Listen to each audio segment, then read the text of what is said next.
Life is the game of full of uncertainties.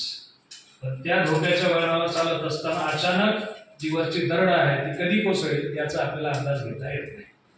आणि म्हणून ज्या समस्यांचा आपल्याला अंदाज घेता येत नाही ती समस्या असते अनिश्चितता. That is known as uncertainty. अरे इथं परिस्थिती कायम आहे, आपल्या पंचेंद्रिय व्यवस्थित सुस्थितीमध्ये चालू आहे, सेन्स तुम्हाला लक्षात येतोय, मी बोलतोय, कमीत कमी तुमची इच्छा नसताना तुमच्या कानावरती पडलं जात आहे, बरोबर? याचा अर्थ तुमच्या पंचेंद्रिय इतर परिस्थितीमध्ये कायम आहे, परंतु ते कायम राहतीलच याची आपल्याला शाश्वती नाही. शाहरुख खान सांगून गेला कल हो ना हो. हे लेक्चर संपल्यानंतर प्रत्येक जणांची जी काही हृदयाची लय आहे ती सेम राहीलच याची गॅरंटी आहे का? नाही. आणि मग ज्यावेळेस पुढे जो प्रश्न येतो तो असा की आपण जर त्या फॅमिलीतले कर्ते पुरुष असू आणि पूर्ण फॅमिली जर आपल्यावर डिपेंडन्सी व्हॅल्यू त्याचा जास्त असेल तर मग डिपेंडन्सी व्हॅल्यूसाठी इनडिपेंडंट व्हॅल्यू हा किती सिक्युरिटी निर्माण करू शकतो हे आपल्याला याचा अंदाज घेता आला पाहिजे. वेलनेस इन सेन्स ज्याला आपण हेल्थ असं म्हणू शकतो, स्वास्थ्य किती चांगलं आहे आपलं याच्यावर डिपेंडन्सी व्हॅल्यू आहे. आपण WHO ने सांगितलंय भारतीय नागरिकाचा जो काही लाईफ एक्सपेक्टन्सी व्हॅल्यू किती आहे आता 65 आहे. उत्तर होतं तर कमी कमी होत आहे. आपण मागे रील्स पाहतो, आता इंस्टाग्राम पाहतो, न्यूज पाहतो, एक जी काही शिक्षिका आहे एक छोटंसं बाळ आहे, नुसतं रागवलं तरी ते छोटंसं बाळ काय झालं त्या ठिकाणी हार्ट अटॅक गेलो. ठीक आहे. म्हणजे येणारे जी काही आपली जनरेशन असेल त्या येणाऱ्या जनरेशन मध्ये असणारा जो व्हॅल्यू असेल, कोणता व्हॅल्यू? एक्सटेंट व्हॅल्यू तो हाय आहे, पेशन्स व्हॅल्यू अतिशय लो आहे. आपण प्रत्येकाने आपल्या लहानपणीची चित्र समोर करून घ्या. जर आपल्याला शिक्षकांनी मारलेलं असेल आणि घरी जर आपण जाऊन सांगितलं मला गुरुजीनं मारलं तर आपली आई असेल, वडील असेल, दोन अगोदर आपल्याला ठेवून द्यायचे. आणि मग या समस्यांमधूनच आपला पेशन्स लेवल जो आहे तो कसा वाढत गेलेला आहे, बऱ्यापैकी बिल्डअप होत गेला. आता दुसरा इश्यू येतो तो म्हणजे असा, आपण असं म्हणतो बऱ्याचदा की पैशाने प्रेम विकत घेता येत नाही. ज्यावेळेस हे सायंटिस्ट मराठीचं कोणी आहे ते मराठीचे प्राध्यापक वगैरे, ज्यावेळेस लिंग्विस्टिक फॉर्म घेतो आपण त्या एकाच वाक्यांमध्ये दोन इमोशन्स आहेत. एक व्यवहारिकता आहे आणि that is known as psychological phenomena. मग प्रेम आहे, इमोशन्स आहे. प्रेम, emotions that is the subjective matter. Subjective matter म्हणजे व्यक्ती सापेक्ष. आदरणीय वाघमारे सरांना एका गोष्टीचं एका संदर्भामध्ये त्यांना आपुलकी वाटत असेल, प्रेम वाटत असेल, पण आपल्यासाठी ती प्रेम वाटण्याची गरज नाही. कारण प्रेम ही भावना कशी आहे? व्यक्ती सापेक्ष. सुधाकरचं प्रेम वेगळं, मधुकरचं प्रेम वेगळं, हे की नाही? ज्यावेळेस इमोशन्स या सब्जेक्टिव्ह मॅटर आहे, परंतु मनी, पैसा, ज्या मनीनी स्टेबिलिटी येणार आहे ती मात्र कशी आहे? ती ऑब्जेक्टिव्ह आहे. म्हणजे 500 रुपयाची नोट माझ्या हातामध्ये असेल, समोरच्या सरांच्या हातामध्ये असेल, मागे बसणाऱ्या आदरणीय सरांच्या हातामध्ये असेल, व्यक्ती परत्वे वेगवेगळे असतील ते, पण त्या व्हॅल्यू 500 रुपयाचं व्हॅल्यू सेम आहे का वेगवेगळं आहे? सेम आहे. काय हरकत नाही, रिस्पॉन्स आला पाहिजे. तो योग्य की अयोग्य डझंट मॅटर. ठीक आहे. जसं आपल्या डॉक्टर बाबासाहेब आंबेडकरांनी तुमच्याकडे कॉन्स्टिट्यूशन दिलेलं आहे. कॉन्स्टिट्यूशनचा जो पॉवरफुल इम्पॅक्ट आहे तो काय आहे? 1 वोट 1 पर्सन 1 व्हॅल्यू. अंबानी किती श्रीमंत असेल तुमच्यापेक्षा, बरोबर?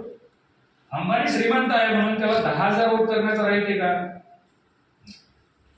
येते का लक्षात मला काय म्हणायचं आहे? म्हणजे अंबानीसाठी वोट ही प्रक्रिया देखील ऑब्जेक्टिव्ह असेल. म्हणजेच कॉन्स्टिट्यूशनच्या अनुषंगाने अंबानीचं व्हॅल्यू सेम, आदरणीय वाघमारे सरांचं व्हॅल्यू सेम, आपलं व्हॅल्यू सेम. म्हणजे प्राचार्य म्हणून त्यांना 4 वोट करण्याचा अधिकार आहे का? आणि आपण असिस्टंट प्रोफेसर आहे म्हणजे एकच वोट करण्याचा अधिकार आहे का? नाही. येते का लक्षात फरक? ऑब्जेक्टिव्हिटी जी आहे त्यामध्ये इमोशन्स काही काम नाही करत. एखाद्या जुन्या चित्रपटांमध्ये असतं की नाही की अमिताभची आई म्हणायची ये पाप की कमाई है, मैं तुम्हारे घर नहीं आऊंगी. दीवार पिक्चर आठवते थे तो त्या ठिकाणी तुला माफ कर, तुला हा धंदा नाही करता येत. जर तुम्हाला या ठिकाणी 5 लाख जरी मागितले असते तरी मी 5 लाखामध्ये बिल्डिंग दिली असते. तो काय सांगतोय? सिंघानिया साहब धंधा करना तो आपको नहीं आता. अगर इस बिल्डिंग के आपने 20 लाख भी मांगे होगे तो मैंने दिए होते. क्यों? क्योंकि इस बिल्डिंग की मेरी माँ ने उठाई थी. त्याच्यामध्ये इमोशन्स आहे की. पण ज्यावेळेस मी 20 लाखाचे कागदपत्र घेऊन जातो त्यावेळेस त्याची आई काय म्हणते? दिस इज तो पाप की कमाई. मग पुढे आपल्या अर्थव्यवस्थेमध्ये संबंध येतो ते म्हणजे कोणता? That is the white money is greater than a black money, और is a black money is a greater than white money.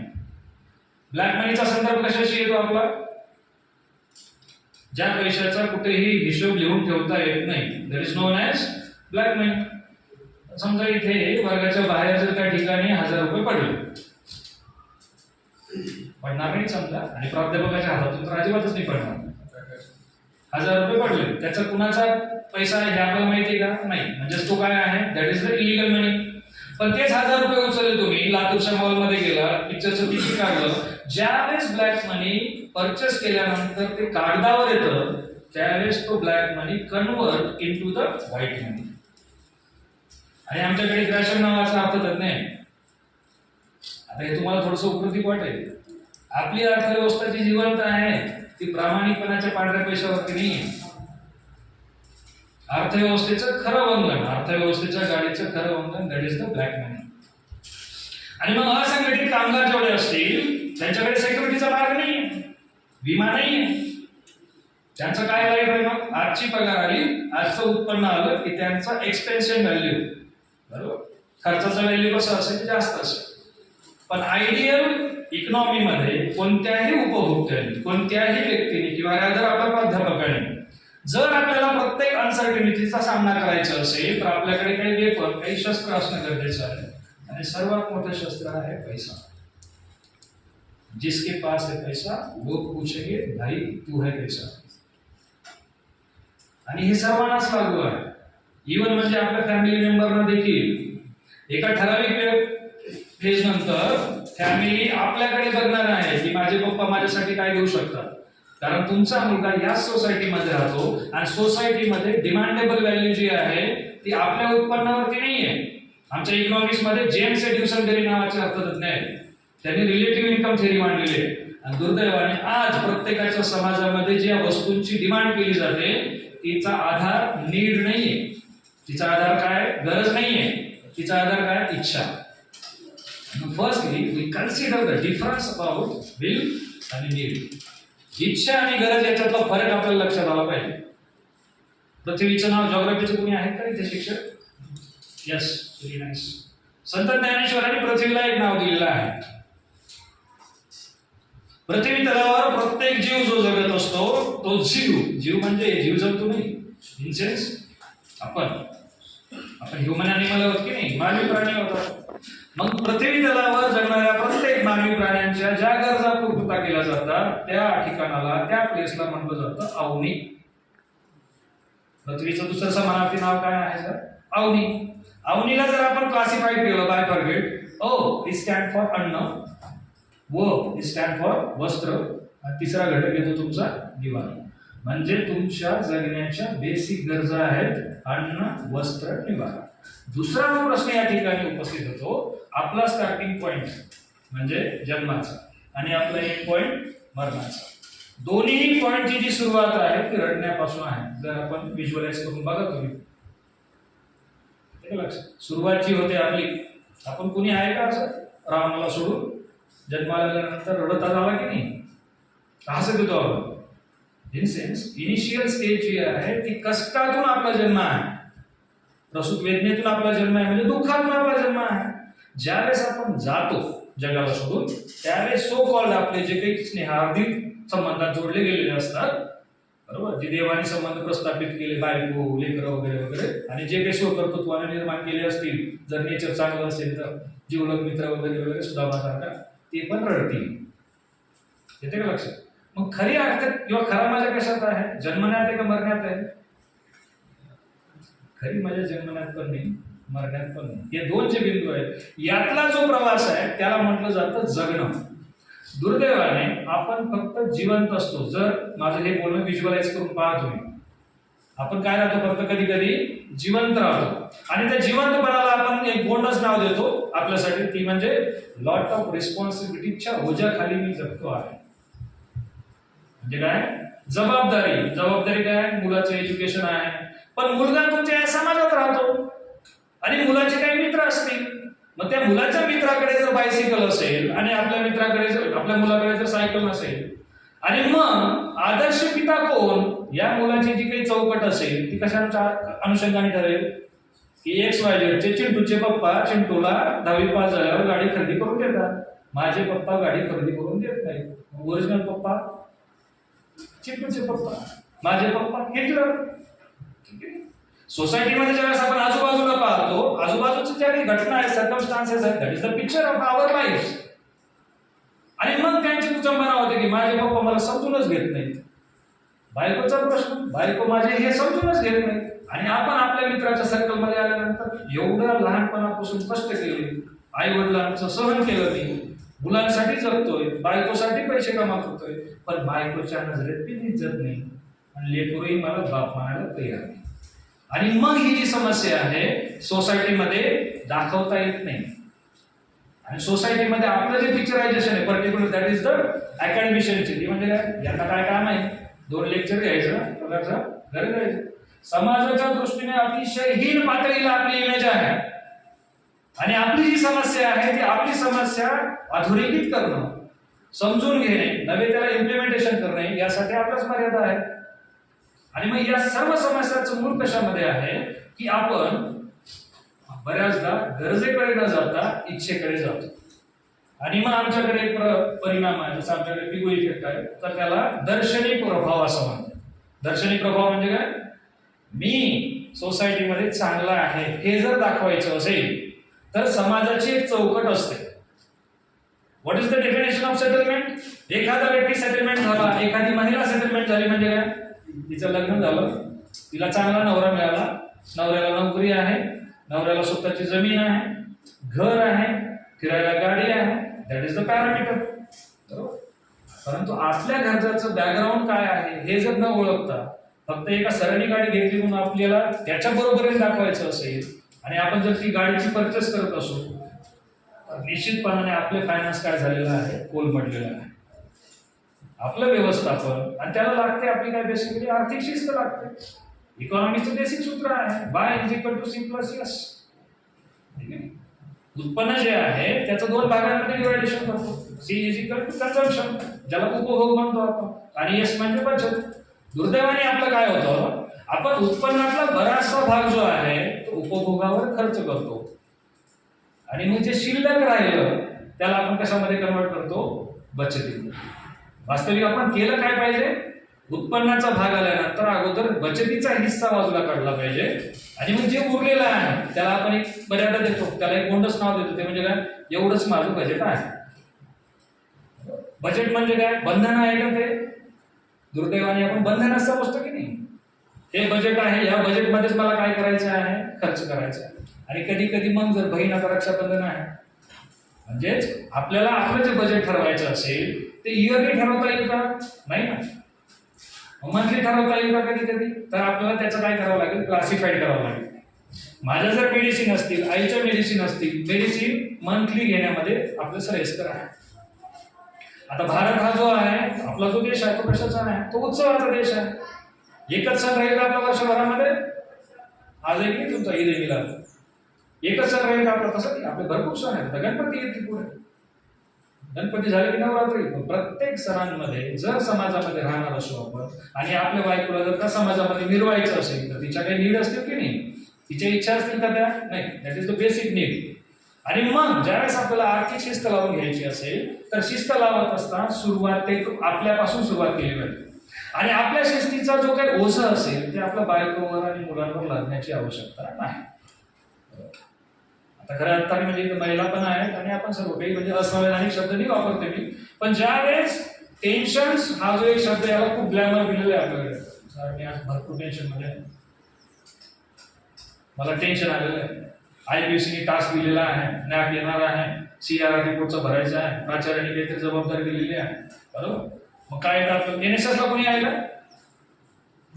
NSS ला मी उत्कृष्ट कार्यक्रम अधिकारीचा आवड, रोज पत्र येतं आपल्याला विद्यापीठाचं, हा दिवस साजरा करा, स्वच्छता करा, वृक्ष संवर्धन करा, वनराई बंधाऱ्याच्या प्रकल्पाला जा. आपल्याला काय होतं, मला खूप ताण आलेला आहे. आणि मग त्या ताणाचं परिमार्जन आपण आपल्या शरीराचं आणखी ताण कसा वाढेल याची खूप आयोजन करत असतो. म्हणजे मी जनरल स्टेटमेंट करतोय, कुणाला इथं आधारित नाही करत. ताण आला मग याचं सोल्युशन काय आपल्याकडे, किती जण ते शास्त्रीय संगीताचा आधार घेतो आपण, नाही, आपण संगीताचा आधार घेतो पण एका विशिष्ट ठिकाणी एखाद्या विशिष्ट पेयाला बॅकग्राऊंडचं म्युझिक होतं की तिथे जातो आणि तो जो एक्सपेन्स आहे तो एक्सपेन्स खऱ्या अर्थानं आपल्या आर्थिक शिस्तीला काय ठरतं, बॅरिकेड्स निर्माण होतात. आणि ज्यावेळेस हे आर्थिक आता इन्व्हेस्टमेंट करण्यासाठी आपल्या उत्पन्नाचे मल्टिपल आपण बायफर्गेशन करणं गरजेचं आहे. आहे का कोणी की SIP मध्ये इन्व्हेस्टमेंट असणारा व्यक्ती, म्युच्युअल फंड मध्ये? ठीक आहे, जोपर्यंत तुम्ही क्लिअर बोलला तोपर्यंत मला आणखी जास्त इलॉबरेट करता येईल.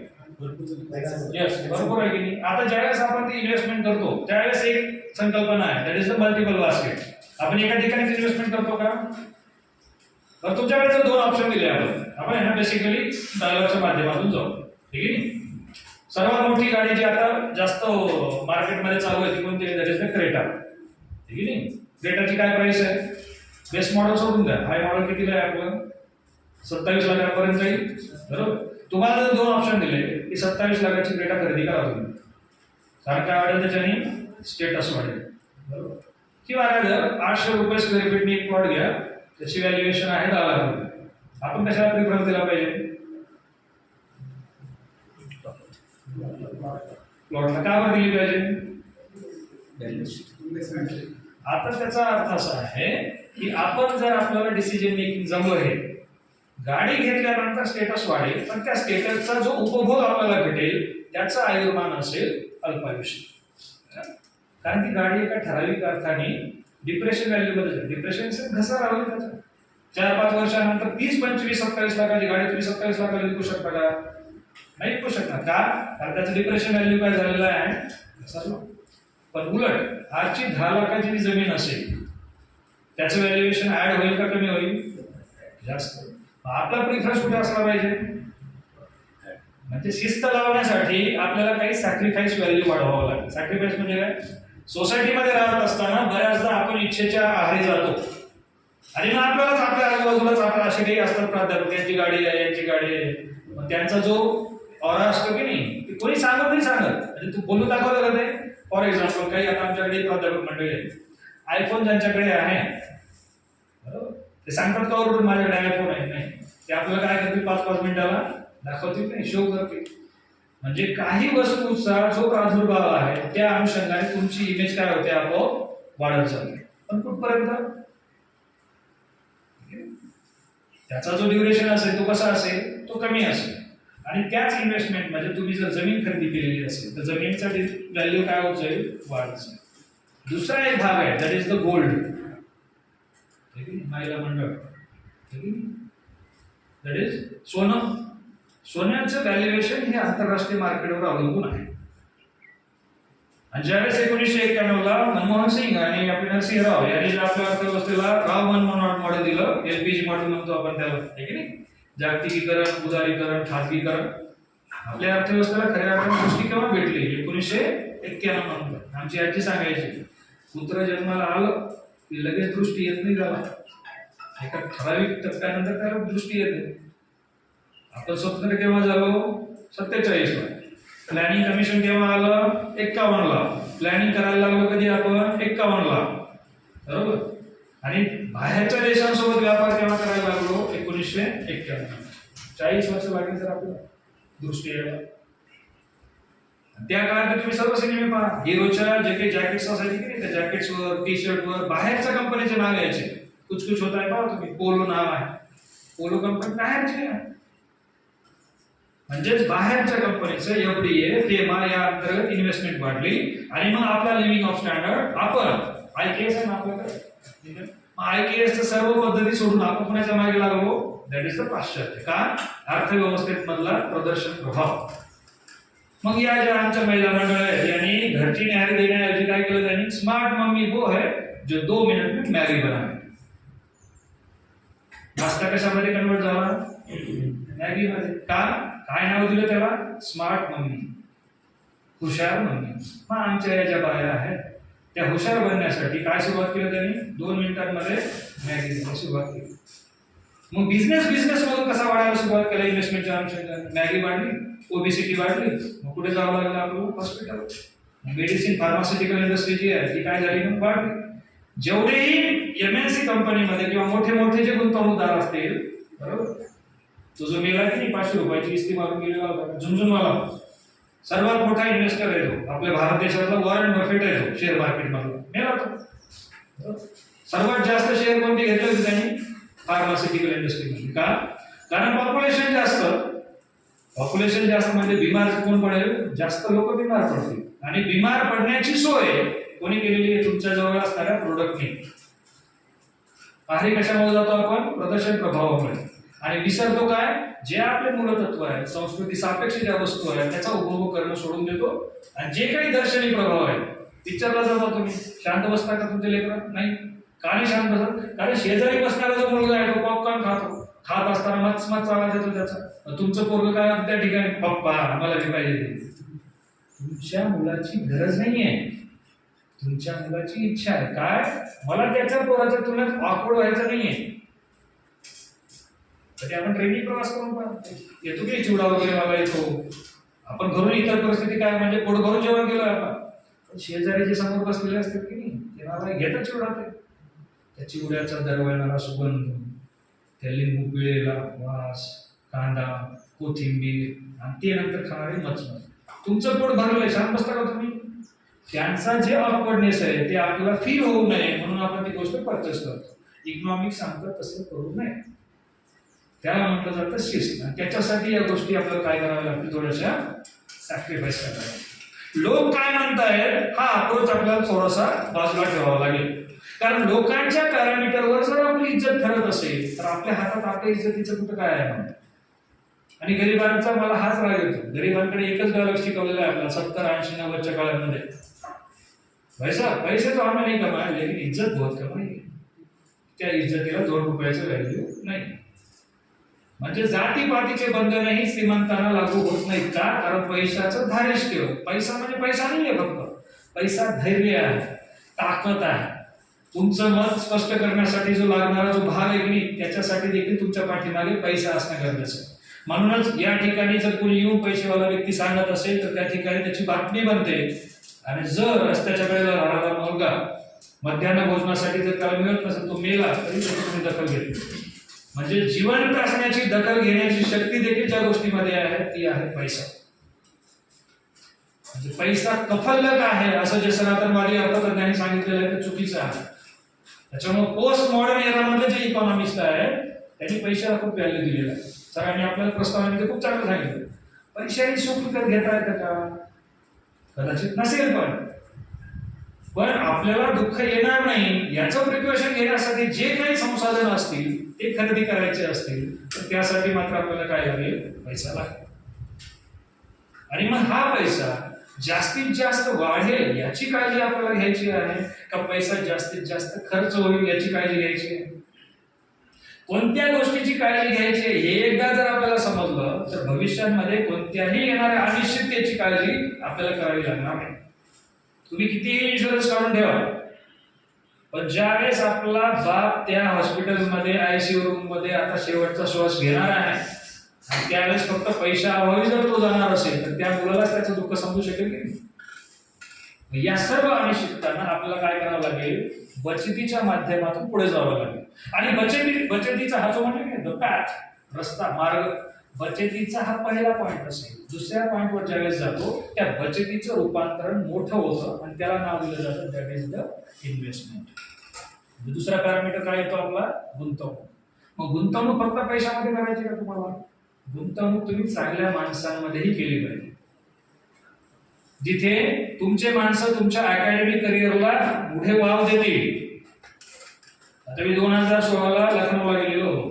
तिथे 2 मॅडम आणि आमचा परिचय झाला, रुपाली श्रीवास्तव, निहारिका श्रीवास्तव. माझे जेवढे 5 पुस्तकं आलेले आहेत ते 5 पुस्तकं आमच्या कोलॅबोरेशन मध्ये आलेले आहेत. आणि मला क्रिप्टोकरन्सी अनालिसिस डिव्हाइसचे भारत सरकारचं पेटंट आहे. पेटंट ठिकाणमध्येच केलं आहे. म्हणजेच आपण इथे जरी असलो तरी त्या ठिकाणी असणाऱ्या विद्यापीठाचे कॉन्टॅक्ट जे असतील ते कॉन्टॅक्ट आपोआप आपण काय होतो? कनेक्ट होतो. म्हणजे तुम्हाला जे बोललो की तुम्ही इन्व्हेस्टमेंट जे करता ते मल्टिपल बास्केटमध्ये पाहिजे. एकाच ठिकाणी एकाच म्युच्युअल फंड मध्ये करून चालेल का? नाही. आता एक आपण सिंपल टास्क घेऊ. ठीक आहे, आपण एकाच म्हणजे तुमच्यापेक्षा लहान आहे करता. आपण लहानपणापासून आपल्या मुलांना सांगतो बा, आपल्यामध्ये एक वेगळा राग असतो की आपल्या आई वडिलांनी आपल्याला मारलेलं असतं. आपल्याला वाटेल त्या गोष्टींची डिमांड करत असताना वाटेल त्या गोष्टीचा सप्लाय त्यांनी केलेला नसतो. आपल्या मनामध्ये एक अग्निगुण असतो, माझे आई पप्पा मला हे देत नव्हते आम्ही खूप कष्ट केलं, हे ज्यावेळेस आपण बोलतो ना त्यावेळेस त्याच्या मागे समजून घ्यायचं, त्याच्या मागे आपण थोडेसे कमी करतो. येणाऱ्या पिढीला ज्यावेळेस आपण असं सांगायला जाऊ की आम्ही खूप त्याग केला, तुम्हाला खूप ऐकले भेटलेले, असं नाही. आपल्या मागच्या पिढी आपल्याला हे सांगत होत्या आणि आपल्या वडिलांना त्यांच्या आजोबा पण तेच सांगायचे. पिढ्या बदलल्या का मग? बदलतं काय आपलं नेमकं ओरिजिन बिंदू बंधुरी आपल्याला सुरुवात करावं लागतं. आणि मग एक वाक्य नेहमी येतं काय, पैसे झाडाला लागत नाही. लोकांच्या आपल्या लोकांच्या, आपल्या मुलाच्या, भावाच्या, भाऊजाईच्या, तुमचं तर लई मोठा व्यापार आहे. या सर्वांच्या गरजा पूर्ण करण्यासाठी एक स्टेटमेंट येतं, म्हणजे काय, नणंदला साडी घ्यायची, पैसे झाडावं लागतात का? बहीण आली, नवरा बायकोचं काय रिलेशन असतं वेगळं सांगायची गरज नाही. प्रत्येक ठिकाणी सुसंवाद असेलच असं काही आहे का? नाही. सुसंवाद का नाहीये? कारण आपल्याकडे काय नाहीये, मग पैशाचं झाड नाही. आता सिंपल प्रश्न विचारला, खरंच पैसे जर झाडाला लागत असतील मग ते झाड आपल्याकडे का नाही? ते झाड फक्त अंबानीकडेच का आहे? ते झाड मेहुल चोक्सीकडेच का आहे? आनंद महिंद्राकडेच का आहे? अजिम प्रेमजीकडेच का आहे? काय कारण असेल बरं? इन्व्हेस्टमेंट पेक्षा प्रत्येकाने सिक्युरिटीला बाजूला सारून अनसर्टिनिटी मध्ये जगायला सुरुवात केली. ज्यावेळेस पंडित जवाहरलाल नेहरू जे पुस्तक लिहिले की डिस्कवरी ऑफ इंडिया, आणि ही पहिली प्रत त्यांची सोकॉल्ड मैत्रीण आहे त्यांना देत असताना सिग्नेचर केला, म्हणजे ऑटोग्राफ केला. ऑटोग्राफ खाली काय लिहिलं त्यांनी, लाईव्ह डेंजरसली. पंडित जवाहरलाल नेहरू त्यांचं पुस्तक, त्यांची मैत्रीण कोण आहे? मैत्रीण म्हणून त्यांचा अभ्यास केला जातो. कोण आहे ती लेडीज? तिच्यासोबत त्यांचं माउंटबॅटन. बरोबर, व्हेरी नाईस. हे पुस्तक हे लेडी माउंटबॅटन हे पुस्तक दिलं आणि त्या सही खाली त्यांनी काय दिलं, लाईव्ह डेंजरसली. लाईव्ह डेंजरसली म्हणजे काय? नेहमी धोक्यांमध्ये जगा. आपण काय करतो, आता आपण XYZ आहोत, आपण एक आपलं रिप्रेझेंटेटिव्ह घेऊ. सुधाकर नावाचा प्राध्यापक आहे, खूप कष्ट केलेले आहे, बरोबर. वयाच्या किती वर्षी नोकरी लागला असेल तो, तुमच्याकडनं काही रिस्पॉन्सिबल झालं. वयाच्या किती, तुमचंच उदाहरण घ्या. आपण फक्त रिप्रेझेंटेटिव्ह कोण ठेवलं, सुधाकर, प्रोफेसर सुधाकर. कितव्या वयाच्या म्हणजे कोणत्या टप्प्यावर लागले तुम्ही नोकरीला? एक अप्रॉक्सिमेट एक अमाऊंट होता तुमच्याकडनं, 25 लिहू आपण, बरोबर. 25व्या वर्षी त्याची सुरुवात झाली. नोकरी लागली म्हणजे काय, अर्थशास्त्राच्या भाषेमध्ये त्याला वेतन मिळालं लागलं. वेतन कलेक्ट केल्यानंतर त्याचं इन्कम क्रिएट होईल वयाच्या 25व्या वर्षी. आता आपण माहिती आहे मागची प्राध्यापकाची माहिती. वयाच्या 25व्या वर्षी सुरुवात होते. एम्प्लॉयमेंटचा सिनियर आपला संपतो 60 वर्षाला. वयाच्या 60 वर्षी तो थांबला, म्हणजेच काय झाला, रिटायर झाला. आता दुर्दैवाने म्हणजे मी 2009 ला लागलो, 2005 नंतर तर पेन्शन दिली, बरोबर. 2007 नंतर तो संपला. त्याने संपल्यानंतर त्याच्या मुलाला त्याच्या वयाच्या 25व्या वर्षापर्यंत चांगलं शिक्षण दिलं, बरोबर. ॲझम्पशन करू आपण. त्याचा मुलगा आता 28 वर्षाचा आहे. आपली सुरुवात केव्हा झाली, 25व्या वर्षी. आपल्या सर्वांना माहिती रिक्रुटमेंट सुरू आहे आपल्याला नाही, रिक्रुटमेंट होतील आता आपल्याला. बरं त्या सोप्या आहेत का, 1 CR वर जाईल डोनेशन. MPSC ची बघा तुम्ही, MPSC ची मागे जागा निघाली, एक्झाम झाली, 2च जागा आहेत SC कॅटेगरीसाठी. कम्प्लीट करणारे किती जण आहेत, बरोबर. आणि आता तर सुरूच आहे आपलं नीट पेपर फुटला, अंक फुटलं, टक्क फुटलं. आता ज्यावेळेस तो मुलगा 28व्या वर्षी तुमच्या नोकरीसाठी फक्त पात्र आहे. आपल्याकडे बेरोजगारीचे वेगवेगळे प्रकार आहेत. म्हणजे एखाद्या व्यक्तीच्या एखादं काम करण्याची पात्रता आहे, त्याची इच्छा पण आहे, पण त्याला काम करण्याची संधी उपलब्ध होत नसेल आणि पर्यायी तो दुसऱ्या कमी प्रतीचं काम करत असेल, तर आमचं अर्थशास्त्र सांगतं की तो देखील बेकारच आहे. 28व्या वर्षी तो काय झाला, फक्त पात्र झाला, पण त्याला ऑपॉर्च्युनिटी तुमच्या अर्थव्यवस्थेमध्ये आहे का? त्याला पोचणार कोण?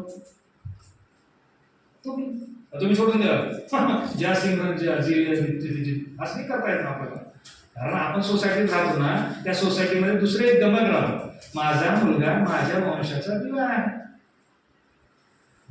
जगलं पाहिजे ना आपलं, माझं नाव जगलं पाहिजे, पगार नाव जगलं पाहिजे. कोण जगवेल ते?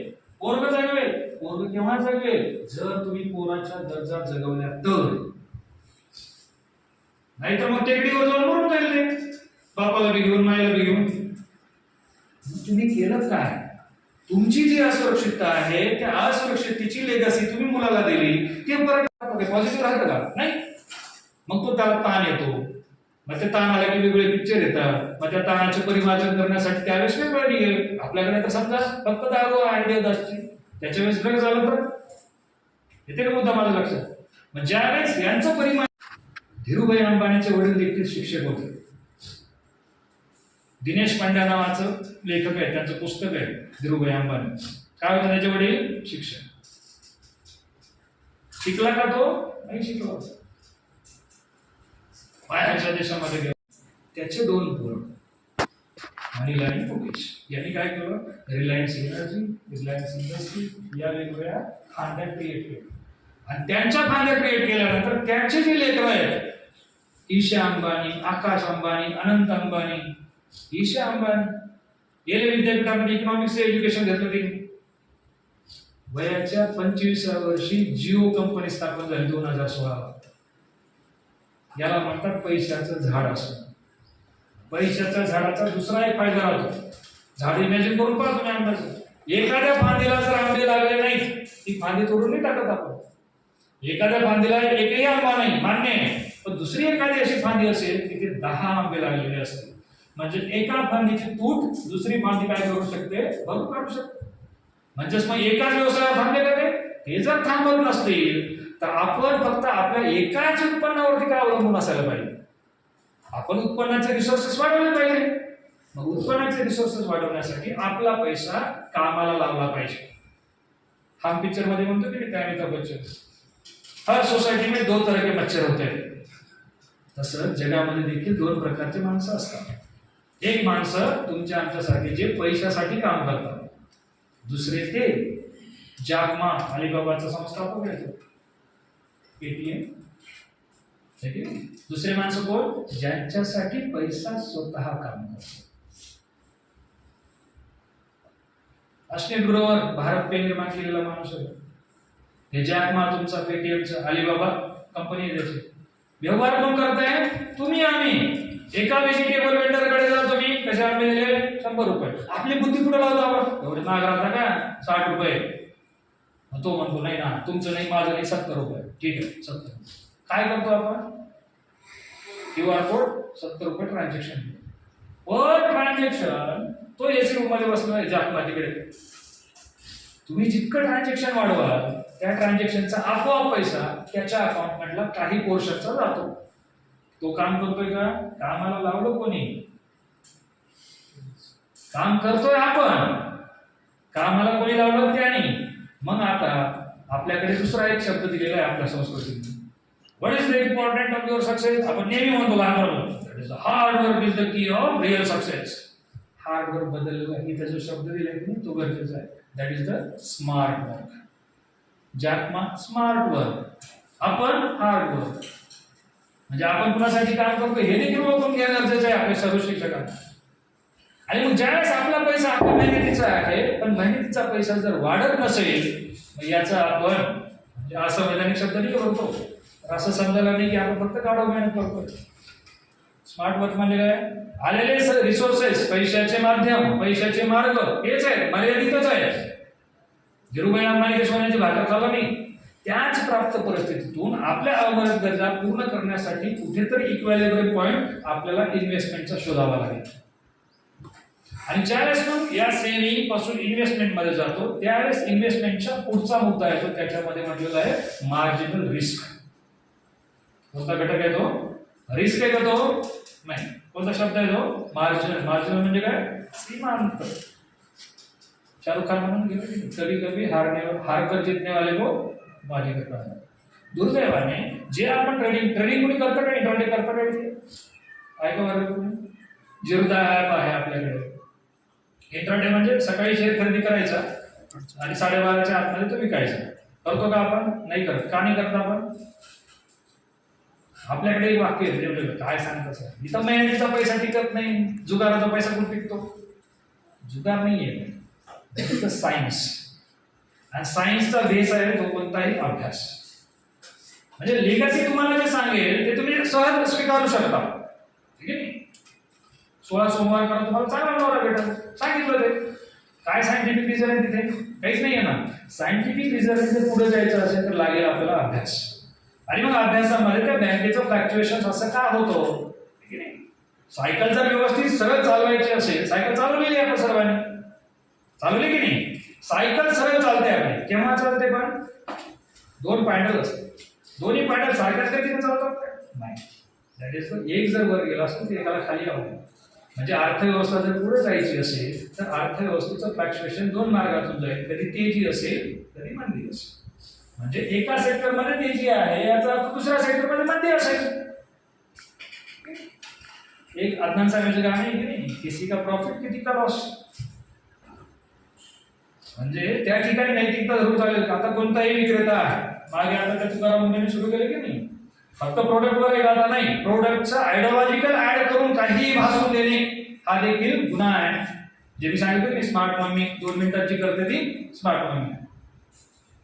बोलू चुका केसरी किती जण आहेत ते? 3 जण आहेत. त्याच्यावरती काय करणं गरजेचं आहे आता? केस का करावं लागेल ते? कारण तुम्हाला काय केलं त्यांनी? चुकीच्या गोष्टी सांगितल्या, बरोबर. मग इन्व्हेस्टमेंट करत असताना मार्केटमध्ये ज्या कोणते निगेटिव्ह फॅक्टर तुम्हाला सांगत असतील त्या फॅक्टरची पडताळणी करण्याची जबाबदारी कोणाची आहे? आपली की नाही? आपण नेहमी असं म्हणतो की नाही, क्यों आज भी हमें तिसरी दुनिया के लोक कहा जातात. तिसरी दुनिया म्हणजे काय? 2च दुनिया, एक विकसित एक मागासलेली. आपण कुठे आहोत? विकसित बी नाही मागासलेली बी नाही. आपण नेहमी अभिमान बाळगतो, वी आर डेव्हलपिंग कंट्रीज, विकसनशील देश. म्हणजे आपल्याला जगायचं बी नाही मारायचं बी नाही, आपल्याला फक्त जिवंत राहायचं. कशासाठी? दर 5 वर्षाला माझा धर्म, माझी जात, माझा माणूस, नेता आपला. आणि मग ते जे काही ऍप्लिकेबल करेल, आपण शेकचिल्ले असतो ना तिथे, शेकचिल्ली ज्या भांडीवर बसतो त्या भांडीला तोडतो आपण. जर समाज आरोग्यमय बनवायचं असेल तर सर्वांचा अप्रोच हा सायंटिफिक इन्व्हेस्टमेंटच्या मार्गाने जायला पाहिजे. म्हणजे मी तुमच्या पूर्ण कॉलेजमध्ये एखादा प्राध्यापक असेल, तो बरोबर स्मार्ट वर्क करत असेल, पैसा येत असेल त्याच्याकडे त्याच्या मेहनतीने जरी पैसा आला तर उरलेल्या लोकांना ते चांगलं वाटेल का? मानवी स्वभाव आहे आपण. मला वाटतं मेजॉरिटी लातूरला राहत असते नाही लोक. लातूरला सिग्नलवरती तुमची गाडी अडवली बरं का, 500 रुपये तुमच्याकडनं त्यांनी घेतले, तुम्हाला आनंद वाटेल का दुःख वाटेल? बेसिक एक गोष्ट, तुम्हाला चांगलं वाटेल का वाईट वाटेल? सिग्नल तोडला तुम्ही, तुमच्याकडनं किती घेतले त्यांनी? 500. काय वाटायला पाहिजे? बेसिक नीड काय आपले? आनंद वाटेल का दुःख? ऑब्व्हियसली दुःख वाटेल. पण आपले प्राचार्य वाघमारे सर आले, त्यांची गाडी त्या ठिकाणी पकडली जाईल, वाघमारे सरांकडनं 1000 रुपये घेतले.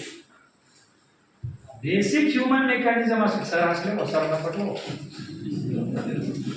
आता बेसिक ह्युमन मेकॅनिझम किती निगेटिव्ह आहे बघा. म्हणजे माझे 500 रुपये गेले याचं दुःखांत विसरून जातो आता. बरोबर 1000 रुपये गेले तर माझे तर 500च गेले. म्हणजे समस्यांमध्येही सोल्युशन असं शोधून पाहतो आपण. समस्या काय असली पाहिजे? इंडिव्हिज्युअल थिंग असली पाहिजे. माझे 500 गेले, त्यांचे किती जाऊ याचा मला संबंध नाही. ज्यावेळेस तुम्ही शॉपिंगला इकडे जात असताल मिसेसला घेऊन, मिसेसच्या समोर आपली खोटी इमेज कोणीही तयार करू नये. आपल्याकडे एक खोटा अभिमान असतो. वस्तू असते 25 रुपयाची, 50 रुपये दिले आपण. तो काय करतो? आपल्याला बाकीचे पैसे देते, 5 रुपयाचं चॉकलेट देतो आपण. आपण काय म्हणतो कधी कधी? रहने दो, रहने दो. 5 रुपये, 1 रुपया मल्टिप्लाय 100 पैसे, 500 पैसे. ज्यावेळेस 500 असे व्हॅल्यू डोळ्यासमोर घेतो ती व्हॅल्यू कमी नाही. आणि कुठेही मॉलमध्ये जाताना ती गोड चेहऱ्याच्या मुली बसवलेल्या असतात. आता मी तरी इकॉनॉमिक्सचा स्टुडंट आहे, अजिबात ते कोणता गोड चेहरा असो पिवळा असो गुलाब काही फरक पडत, पैशाचाच रंग दिसतो आम्हाला. शॉपिंगला जातो की कधी मॉल वगैरे मध्ये जा, तर टी शर्ट एवढे घातलेले गोड पोरी बसलेले असतात आणि मस्त हिंदी इंग्लिश बोलतात. थोडे मिक्स आहे वस्तू देतात. कॅरिकॅचर म्हणजे जे घ्यायचं नाही तेही ते विकतात. म्हणजे ते त्यांचं काम प्रामाणिक करतायत. आपलं काम काय आहे? प्रामाणिक. जर आपण त्या ठिकाणी एवढे पैसे दिलेले असतील, बिल बघायचं, बिल मध्ये जीएसटी वजा असेल ते बघायचं, आणि त्यांनी जर सांगितलं हे आहे, त्यांनी जर म्हणलं तर फक्त 2 रुपये सर थँक्यू, चॉकलेट दिले तिने पार्लेची तुम्हाला, मेलोडी मेलोडी मोदीने पण दिलेलं आहे मेलोडीला. मेलोडी दिली की आपण गपचीप येतो. का बरं गपचीप येतो? का नाही भांडत आपण? का नाही भांडत? त्याचं कारण दुसरं आहे. 4 लोक काय म्हणतील? शेजारी पाहतात आपल्या स्वतः एक बसते ना, मग तिची शेजारची बाई बघा, सुनंदाचा नवरा बघा 2 रुपयासाठी भांडतो. सबसे बडा रोग क्या कहेंगे लोग. आपल्या घरामध्ये जर चूल लागत नसेल ना, ती शेजारी येणार नाही सुनंदा. आपल्या पैशाची बचत करत असताना कोणी जर आपल्याला काय म्हणत असेल तर आपण त्याच्याकडे लक्ष नाही दिलं पाहिजे. पण आपण खोट्या अभिमानाच्या आहारी जातो. ते सांगितलं की गैरमानवतात इज्जत, बहुत इज्जत कमाई मैंने. कोणती इज्जत? 4 पैसे तू मागत नाही, मोठ्या दिलाचा माणूस. किती झालं रे बिल? सर 75 रुपये झाले. हा राहू दे, नंतर बघू आपण. 100 ची नोट दिली त्यांनी. 25 रुपयाची जर इज्जत खरेदी करून घेत असेल तर ती इज्जत किती महत्वाची आहे त्याला. 25 रुपयाची इज्जत म्हणजे मी हे नाही सांगत की तुम्ही तसे आहात, पण सोसायटीमध्ये वावरत असताना प्रत्येकाच्या अनुभवास आलेली ही गोष्ट आहे.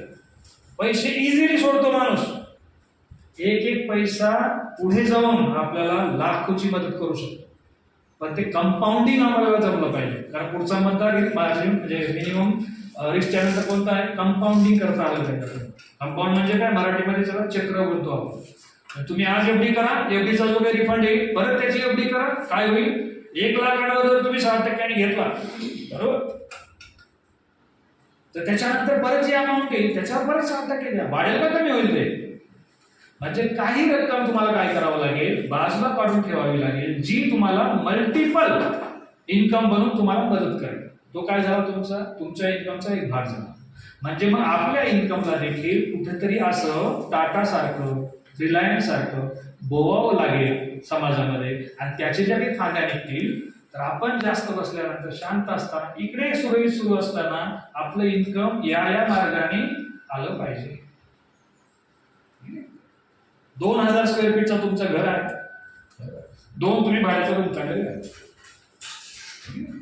भाड्याच्या रूमचा अर्थ काय? That is the income generation.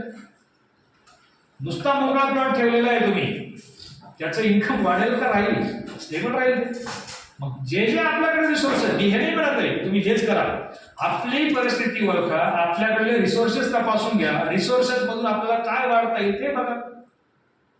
आणि रिसोर्सेस वाढवत असताना आयडिओलॉजिकल सपनी बघायचे की मग याच्यात काहीच वाढलं नाही. वाढ जी आहे ती हळूवार. आमच्याकडे आर्थिक विकासाची व्याख्या आहे, ज्या देशाच्या दरडोई राष्ट्रीय उत्पन्नामध्ये हळूवार परंतु सातत्याने. That is the most important thing is consistency. हळूवार उत्पन्न वाढते मान्य आहे, पण ते कसं वाढलं पाहिजे? सातत्याने वाढलं पाहिजे. आणि हे सातत्याची गुंतवणूक जी आहे ते तुमच्या उत्पन्नात निश्चित काय करेल? वाढ करेल. चाकूर मधले काही लोकांची नावं सांगतो मी तुम्हाला. बालाजी पाटील चाकूर पहिले खूप आता ते सध्या बाहेर वगैरे चालू आहे. त्यांची मुलगी जर्मनीला शिकते. पहिलं 10-20 वर्षापूर्वी पहा जर्मनी नाव आपल्याला गोडच वाटेल. कुठं शिकतो? बाहेरचे एज्युकेशन सर्वात स्वस्त आहे आता. पण पुढे प्रश्न येतो, कुठल्याही विद्यापीठातून तुम्ही शिक्षण घ्या, ते तुम्हाला त्या ठिकाणी बनवते की नाही. आणि तुमच्या प्रत्येकाच्या हातामध्ये आता रिसोर्स क्रिएट करण्याचा एक मार्ग आहे. अलिबाबाचा जीन आहे तुमच्या ह्याच्यामध्ये, मोबाईल. तुमच्या डे टू डे लाईफच्या ज्या काही गोष्ट असतील, जे काही असेल तेही तुम्हाला त्या ठिकाणी 15-15 सेकंदांमध्ये, 30-30 सेकंदांमध्ये करता येऊ शकतं. फक्त आपल्याला मॅथमॅटिकल सायन्स किंवा आपल्या इकॉनॉमेटिक्सचा अल्गोरिदम समजता आला पाहिजे. अल्गोरिदम लक्षात आहे का तुमच्या? जिओग्राफी किंवा इकॉनॉमिक्स. अल्गोरिदम हा एक असा प्रकार आहे सायन्सचा. तुमच्याकडे मोबाईल आहे माहिती? त्या मोबाईलमध्ये तुमची जी इमेज कधी कधी वाटते की नाही, विनाकारण बोर वाटतं. कॉलेजच्या टाइमची आठवण येते कदाचित, बरोबर. आणि तुम्ही मस्त त्या ठिकाणी तुमच्या गॅलरीमध्ये बसला, बायकोला ऑर्डर दिलेली, गरम गरम भजी कर, बाहेर पाऊस पडतोय, वापरायला चहा, भजी गिर आपले मोबाईलच्या रील पाहतो मी. मोबाईलच्या रीलमध्ये बरोबर त्याच पद्धतीची गाणी येतील जे तुमची बॉडी किंवा रिस्पॉन्ड करेल. हे सोपं यंत्र नाहीये. प्रत्येक मोबाईलच्या खाली बघा तुम्ही बारीक बारीक छिद्र आहेत. त्या छिद्रांमध्ये तुमचे अल्गोरिदम कॅच होते केव्हा? ज्यावेळेस तुमचं नेट ऑन राहतं त्यावेळेस. त्याला म्हटलं जातं बायनरी कोड. आणि म्हणून मग काही बाया म्हणतात माझं दुःख या मोबाईलला कळतं पण माझ्या नवऱ्याला कळत नाही. कारण त्या बाईची जी काही मनोअवस्था असेल त्या मनोअवस्थेनुसार रील पाठवतात. यंत्र आहे शेवटी ते. जशी डिमांड असेल तसा सप्लाय करतात. That is the basic concept of economics. मग जर आपलं मेंटल लेवल आपण जिथे जिथे जाऊ तिथे तिथे जर आपल्या फायद्याच्या ज्या ज्या गोष्टी आहेत त्याची थिंकिंग केली, आहे की नाही. आमची आजी म्हणायची आपलं जे कॉस्मॉस आहे की नाही, कॉस्मॉस समजतं मला, विश्व पॉझिटिव्ह आपला ब्रह्मांड, येस दॅट्स द वर्ड, ब्रह्मांड. आमची आजी म्हणायची आपल्याबद्दल म्हणजे स्वतःबद्दल कधीही चांगलाच विचार करायचा. कॉस्मॉस कॅच करतं असं आमची आजी सांगायची. आजीचं एज्युकेशन नाही पण किती मार्किंग थेरी, रेड रिबन नावाची थेरी आहे, ऑथेंटिक थेरी आहे. कॉस्मॉस मध्ये ज्यावेळेस तुम्ही तो विचार करता स्वतःबद्दल माझं चांगलं झालं पाहिजे, इतरांचं वाईट व्हायला पाहिजे म्हणतो का आपण, चांगलं कुणाचं व्हायला पाहिजे, माझं. स्वतःच्या हिताचा विचार, स्वतःच्या बचतीचा विचार, स्वतःच्या फॅमिलीचा विचार आणि पर्यायाने साहजिकच आहे देशाच्या अर्थव्यवस्थेचा विकास देखील कुणाच्या याच्यामध्ये होईल. तुम्ही दादा वैभवजी म्हणायची की नाही की ज्यावेळेस आमच्या देशामध्ये एक मूल जन्माला येतं त्यावेळेस फक्त तोंड आणि पोटच घेऊन येतं का, नाही, 2 हात पण घेऊन येतं. मग प्रत्येक अर्थव्यवस्थेतील व्यक्तीने प्रोडक्टिव्ह झालं पाहिजे, म्हणजेच काय, कमाई केली पाहिजे आणि तुमच्या देशाच्या अर्थव्यवस्थेमध्ये कॉन्ट्रीब्यूट केलं पाहिजे. म्हणजे शेवटचा मुद्दा काय येतो आपला, कॉन्ट्रीब्युशन. हे नुसतं करायचंय पण त्याला नुसतं करून ठेवता यायचं नाही, त्याला काय करायचंय, आपल्याला कॉन्ट्रीब्यूट करायचं. म्हणजेच त्याची जी मुलं असतील अंबानीचे, त्याने त्याला काय दिलं, एक सिक्युरिटी दिली, कशाला, स्वप्न पाहायला. आता आपल्याकडे बरेच असतात की नाही, म्हणजे मी 11वीला असताना झोनरला सिलेक्ट झालेला विद्यार्थी चाकूरचे जर कोणी असतील माझं नाव घ्यायचं, क्रिकेटमध्ये सिलेक्ट झालो मी, नांदेडला सिलेक्शन होतं. पण लांब पाठवण्यासाठी आमचे घाबरायचे कारण आमचे पिताजी दुबईला काम करायचे. आता ते काही वाटेवर सरकमस्टान्सेस असतील. आता ज्यावेळेस आपण विचार करतो त्यावेळेस मला घरच्यांनी थांबवलं सर, नाही तर मी विराट कोहलीपेक्षा केली. म्हणजे स्वप्नांना मर्यादा, परिस्थिती जी आहे ती कुणाची असते, गरिबीचीच असते. तो जो दुसरा मुलगा बघताय की तुम्ही, आनंद अंबानी, चलता येत नाही त्याला, इथे टक्कल पडलेलं आहे आणि टीव्हीवर जाहिरात येते आदिवासी तेल लावा. आदिवासी तेल लावल्यावर जर केस येत असतील त्याच्याकडे पैसा नाही का मग आनंद अंबानीकडे, मग तो का टाकला आहे. मग आपल्याला 2 इमोशन्स लक्षात घ्यावे लागतील, दॅट इज आयडिओलॉजिकल आणि रिअलिटिझम. आदर्शवाद सोडून द्यावा लागेल आणि वास्तविकता स्वीकारावी लागेल. आणि मग वास्तविकतेच्या मार्गावर आपला जो काही कॉन्ट्रीब्युशन रेशो आहे तो कॉन्ट्रीब्युशन रेशो पुढील उत्पन्नाला वाढण्यासाठी मदतीला राहायला पाहिजे. म्हणजे त्यांच्या स्वप्नाला, त्यांच्या नवविचाराला, नवोन्वेषणा, इनोव्हेशनला आपण सपोर्ट केला पाहिजे. आपले मुलं आपल्यापेक्षा स्मार्ट आहेत की नाही, आपण म्हणतो की स्मार्ट आहे माझा मुलगा, का, एवढ्या लांब वेळात मोबाईल पाहतो. पण का पाहतो, त्याला ते अवेलेबल झाले. सर्वात मोठी जनरेशन ही आपली आहे, मिनिमम म्हणजे 85च्या काळात जन्मलेले, माझं 85-86 जन्म आहे. कारण आपल्या जनरेशननी सर्व ज्या काही इनोव्हेशन असतील त्याचं ऑब्झर्व केलेलं आहे, आपण समजून घेतलं. आपण फाटक्या चड्डीवर पॅरागॉनच्या चपलीवर आपण शाळेमध्ये गेलो, एक पाठी राहायची, त्या पाठीचं ते हे निघालेलं राहायचं, हे गेलो की नाही आपण प्रत्येकाने.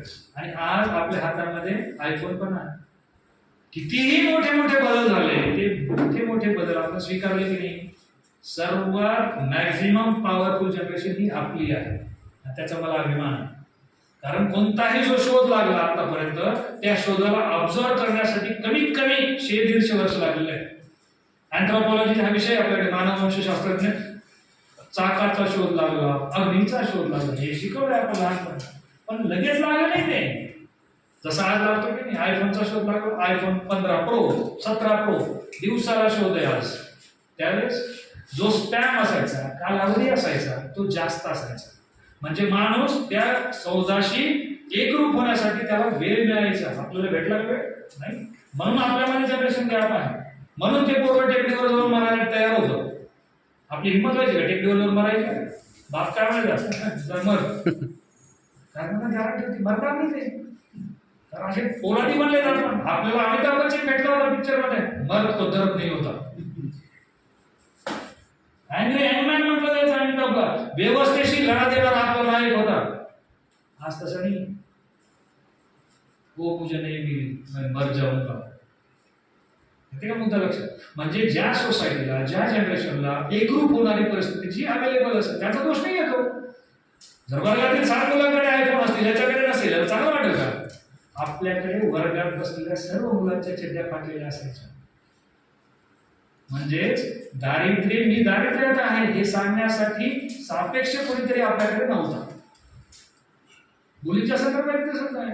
2 चिठ्ठी घालून गेलेल्या शाळेतल्या पोरी आणि एखादच म्हणजे कुणाची तरी ग्रामसेवकाची पोरगी आणि फॅशनेबल केस असतील, तेव्हा त्यांना जाणीव व्हायचं की आपण थोडस कमी आहे, बाकी किती सुंदर आहे. म्हणजे सुंदरतेला कोणीतरी कंपॅरेटिव्ह फॅक्टर असला पाहिजे. आपण म्हणतो की नाही एक्स वाय झेड वर्गात हुशार मुलगा आहे, हा हुशार नाहीये, बाकीचे ढ आहे. अंबानी श्रीमंत नाहीये, आपण दरिद्री आहे. जर प्रत्येकाने दरिद्रीचा व्हॅल्यू मग ही जी पॉवर आहे इन्व्हेस्टमेंटची असेल ही आपल्यापर्यंत पोहोचू दिली जात. कारण पोहोचल्यानंतर तुम्हाला भीतीच्या वातावरणामध्ये ठेवलं जातं. पैसा पुढे तुझा, शेअर मार्केट नको, पैसा जाईल. माझा एक स्वाय मित्र होता, त्याचा पैसा जाईल. काय करतो मग आपण? भीतो. पंडित जवाहरलाल नेहरूंनी लाईव्ह डेंजरशी सांगून दिला तो माणूस. आपण काय करतो? एका विशिष्ट चौकटीमध्ये बोंडस सेटलमेंट नावाच्या खाली जिवंत राहतो. जगात नाही दॅट इज द रियालिटी. जर आपल्याला सिक्युरिटी मध्ये जगायचं असल्यावर हे मार्ग अवलंबले पाहिजे. आता शेवटचा प्रश्न तुम्हाला, काहीही होऊ शकतं कोरोनासारखं, आणि जर या क्षणाला तुमचा जॉब गेला तर येणाऱ्या 6 वर्षामध्ये तुमची फॅमिली सर्वाइव्ह होईल इथपर्यंत जर इन्व्हेस्टमेंट तुमच्याकडे असेल तर यू आर स्मार्ट इन्व्हेस्टमेंट. पण 2 महिन्यानंतर काय होईल? मित्रांकडे दर पगार संपल्यानंतर हात पसरावा लागत असेल तर तुमचा खर्च जास्त आहे, बचत कमी आहे. सिंपल सूत्र आहे त्याचं खर्चाचं. Y minus yes. वाय म्हणजे इन्कम, मायनस म्हणजे तुमचं बचत. अगोदर काय करायचं आहे आपल्याला? बचतीचा पॉवरफुल वेपन बाजूला काढून ठेवायचा आहे आणि मग आपल्याला खर्च करायचा आहे. खर्च करत असताना बाकीच्या लोकांसाठी दिखाव्यासाठी खर्च करायचा. फरक लक्षात घेऊन घ्यायचा, गरज इच्छा. आणि याच्यातला फरक म्हणजे खूप पुसटचा फरक आहे, पण तो आपल्याला लक्षात आला पाहिजे. बायको जर सांगत, कारण आज आपलं तसं नाही. सुधाकरचा खर्च हा सुधाकरच्या उत्पन्नावर नसून मधुकरने काय खरेदी केलं याच्यावर अवलंबून आहे. कारण मधुकरची बायको सुधाकरच्या घरी येऊन सांगते, आमच्या यांनी हे घेतला प्लाझ्मा टीव्ही, आपली गरज नाहीये. पण सुधाकरच्या बायकोचं मधुकरच्या बायकोसोबत जे भांडण होतं, तोंडातोंडाला भांडते, पण असूया असते तिची महिला वर्ग. नाही तर कोणतेही मोठे जे झाले की नाही, रामायण महाभारत खूप मोठी पावर. आदिशक्ती आहात तुम्ही, महादेव तिकडे आमचा बेकार. कारण तुम्ही पहा महादेवाचे जितके काही भक्त, माझा महादेवाच्या दिवशी जन्म आहे तर त्या ठिकाणी पाहतो त्याच्याकडे कितीही केलं, इन्व्हेस्टमेंटचे मार्ग मोठे मोठे रावण मोठा सर्व सर्व. पण तो राहतो कसा तो म्हणजे मी शक्तिशाली आहे दाखवण्यासाठी कसल्याही पद्धतीचं त्याच्याकडे हे नाही आहे बा, चांदीचा मुकुट, सोन्याचा मुकुट. सर्वांना हेच माहिती आहे, जो आदिदेवता असेल त्याचा बाप आहे.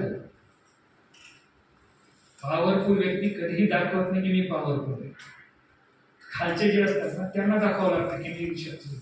त्याच्यामुळे प्राचार्यांचं काही नाही, पण चपराशी जो असतो ना तो एकदम हे राहतो. म्हणजे आपल्या कॉलेजचं नाही सांगत, आमच्या कॉलेजचं 4 पेक्षा. त्याच्यामुळे इन्व्हेस्टमेंटच्या अनुषंगाने स्वतःला विचारायचा हा प्रश्न आहे की येणाऱ्या काळामध्ये 6 महिन्यात जर अनसर्टिनिटी आली आणि माझ्याकडे काहीच नाही माझ्याकडे, तर मी 6 महिने मला बायकोला मुलाच्या चांगल्या गरजा तर सुरू आहे त्याच पद्धतीने करू शकतो का नाही. जर त्याचं उत्तर हो असेल वेल अँड गुड असेल तर वेलनेस आणखी वाढवायचा. जर नसेल थिंक अबाउट युअर सेल्फ, विचार करा. मी आता सरांच्या म्हणजे या सूचनेचा खूप आदर आणि स्वीकार करतो. वेळ झाला, माझंही खूप महत्वाचं कामच आहे. मी विसरून जातो सर असं बोलता सॉरी. म्हणजे मी अर्थशास्त्राचा असून देखील तुम्हाला जर बोर केला असेल, नवे अननस आंबा वगैरे केला असेल तर त्याची या विचारपीठावर मी तुमची क्षमा मागतो. आदरणीय वाघमारे सर असतील, माझे मित्र असतील, पगार सर असतील, ज्यांनी मला या ठिकाणी